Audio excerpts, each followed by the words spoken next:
Hello hi friends, कैसे हैं आप लोग। आशा है कि ठीक होंगे। आप ऑनलाइन क्लास भी हमारी स्टार्ट है ऑफलाइन क्लास के साथ साथ में। और आज का जो विषय हमने लिया है वो है बायोलॉजी। सबसे पहले हम जानते हैं कि बायोलॉजी है क्या। बायोलॉजी सबसे पहले हम जानेंगे कि आखिर बायोलॉजी है क्या। बायोलॉजी किन शब्दों से मिलकर के बना है। तो बायोलॉजी जैसा कि नाम से ही ज्ञात हो रहा है, ये दो शब्दों से मिलकर के बना है। एक है आपका बायो प्लस लोगोस, बायोस, जिसका अर्थ होता है आर लिविंग्स, जिसका अर्थ होता है आर लिविंग्स, और लोगोस जिसका अर्थ होता है स्टडी। जैसा कि वर्ड स्वयं में ही चिल्ला करके बोल रहे हैं, चिल्ला चिल्ला करके कि हाँ ये क्या है, आल लिविंग्स, और लोगोस का अर्थ होता है स्टडी। अर्थात हम कह सकते हैं यहां पर जो हमारी परिभाषा बनेगी वो हमारी परिभाषा बनेगी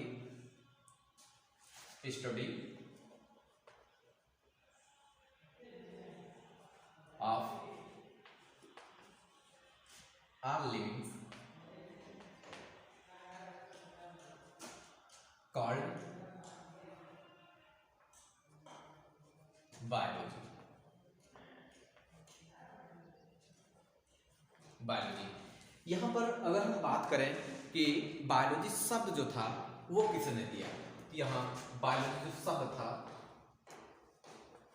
शब्द दिया था लेमार्क एवं ट्रेवेरेनस। लेमार्क एवं ट्रेवेरेनस।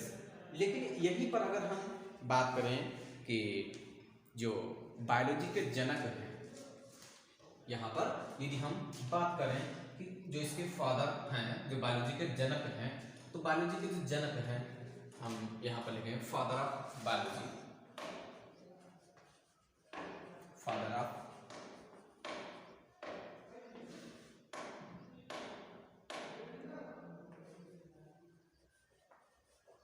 बायोलॉजी, ये आपके अरिस्टोटल हैं।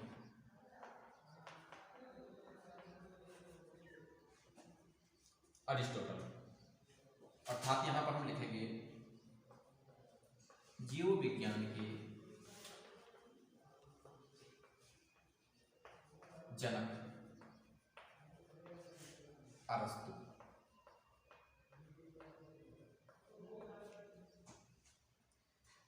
जीव विज्ञान के जो जनक हैं वो कौन है, अरस्तु हैं। और यदि हम यहां पर देखें कि सजीव है, तो यहां पर ये दो बिंदु हमने लिखे हैं। एक तो लिखा हमने कि फादर ऑफ बायोलॉजी, तो फादर ऑफ बायोलॉजी जो है वो अरस्तु हैं। और यहीं पर लेमार्क एवं ट्रेवेरेनस, यहाँ पर कुछ बच्चे ऐसे हैं जो संदिग्ध में हो जाते हैं। यहाँ जो शब्द था वो शब्द दिया था लेमार्क एवं ट्रेवेरेनस ने, लेकिन यहीं पर यदि हम बात करें कि जीव विज्ञान के जनक कौन है, तो जनक जो हैं वो आपके अरस्तु हैं। अरस्तु यह एक प्रकार के फिलोसफर थे। ये एक प्रकार के ऐसे थे जो क्लाइमेटोलॉजिस्ट थे। ये थे जलवायु के एक प्रकार से जो वेदता थे, जलवायु वेदता जिसको बोलते हैं, वो थे। एक बार गए थे ये पहाड़ों पर, और वहां पर देखा क्या कि विविध प्रकार के पेड़ पौधे इनके सामने इनको दिखाई दिए, और वहाँ की जो छटा थी इनको बहुत पसंद आई। इस कारण से उन्होंने क्या किया कि ये क्लाइमेटोलॉजिस्ट तो थे ही, अर्थात जलवायु के बारे में रिसर्च कर रहे थे, परंतु वहाँ पर इनके समझ में आई बात क्या, उन्होंने स्टार्ट कर दिया पादप के बारे में। और वहीं पर इन्होंने क्या किया कि अरस्तु ने इस पर पुस्तकें ही लिखना प्रारंभ कर दी, और यहाँ पर उन्होंने बायोलॉजी के अंतर्गत उन्होंने बहुत सारी चीज़ों के बारे में विशेष अध्ययन किया और बताया कि हाँ बायोलॉजी क्या है। वहां पर उन्होंने बताया कि जीवधारियों का अध्ययन करना या सजीवों का, हम यहां लिख सकते हैं सजीवों का अध्ययन करना, सजीवों का अध्ययन ही क्या है, तो हम बोल सकते हैं कि बायोलॉजी है, अर्थात जीव विज्ञान है, बायोलॉजी या जीव विज्ञान है। यहीं पर अगर हम बात करते हैं कि जो बायोलॉजी है, बायोलॉजी की शाखाएं हैं, कि बायोलॉजी की कितनी शाखाएं हैं, तो बायोलॉजी का अध्ययन करने के लिए हमने सर्वप्रथम बायोलॉजी को मुख्यतः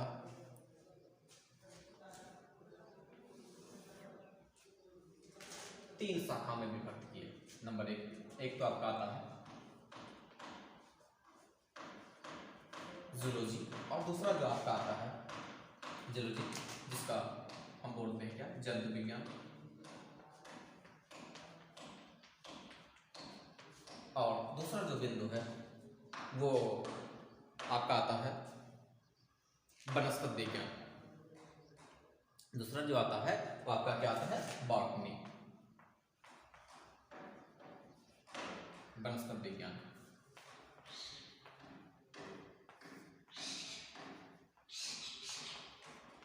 और तीसरा जो बिंदु है वो है आपका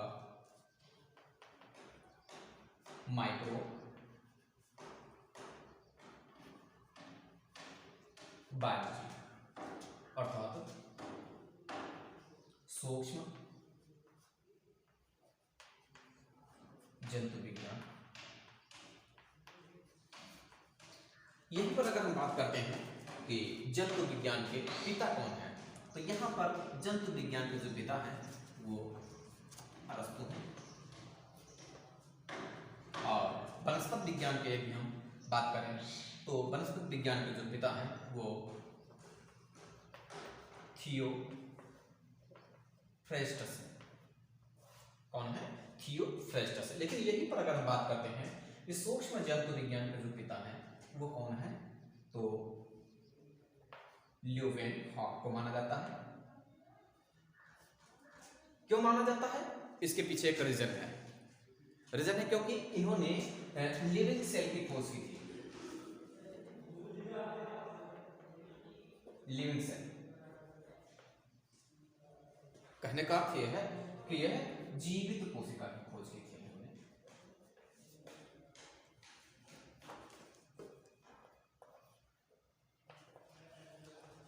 इन्होंने जीवित कोशिका की खोज की। लेकिन यहीं पर कई चीजों में, क्योंकि बच्चों ने देखा क्या है कि अक्सर करके गलतियां कर देते हैं। यदि पूछता है कि जीवित कोशिका की खोज किसने की या कोशिका की खोज की, वास्तविक रूप से यदि आपसे क्वेश्चन पूछा जाए कि कोशिका की खोज, तो कोशिका की जो खोज थी, कोशिका की खोज, तो ये रॉबर्ट हुक ने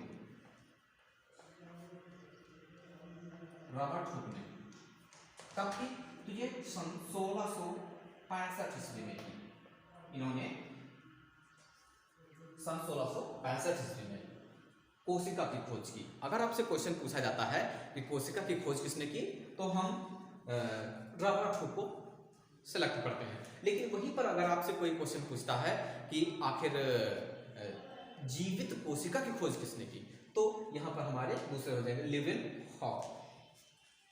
यहाँ ये तो रहे बायोलॉजी की मुख्यतः तीन शाखाएं। इन शाखाओं के अंतर्गत हमको अध्ययन करने में बहुत बड़ी आसानी होती है, क्योंकि इसके अंतर्गत जो जूलॉजी है, इसके अंतर्गत हम जंतुओं का अध्ययन करते हैं, और जैसा कि नाम से ही है वनस्पति विज्ञान, तो वनस्पति विज्ञान में हम जो भी पेड़ पौधे पादप होते हैं उनका हम अध्ययन करते हैं। और सूक्ष्म जंतु विज्ञान के अंतर्गत हम उस प्रकार के जो बहुत ही छोटे होते हैं, कहने का अर्थ है कि जो माइक्रो ऑर्गेनिज्म होते हैं, क्या बोलते हैं इनको हम, दूसरा नाम का माइक्रो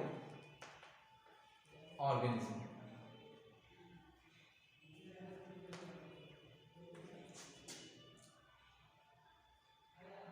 माइक्रो ऑर्गेनिज्म, तो इनके अंतर्गत हम जो सूक्ष्म जंतु होते हैं, जो सूक्ष्म जंतु होते हैं उनकी हम खोज इनके अंतर्गत करते हैं, माइक्रो ऑर्गेनिज्म। अब सूक्ष्म जंतु कौन कौन से आते हैं, तो जैसे आपका आ जाएगा बैक्टीरिया, आ जाएगा आपका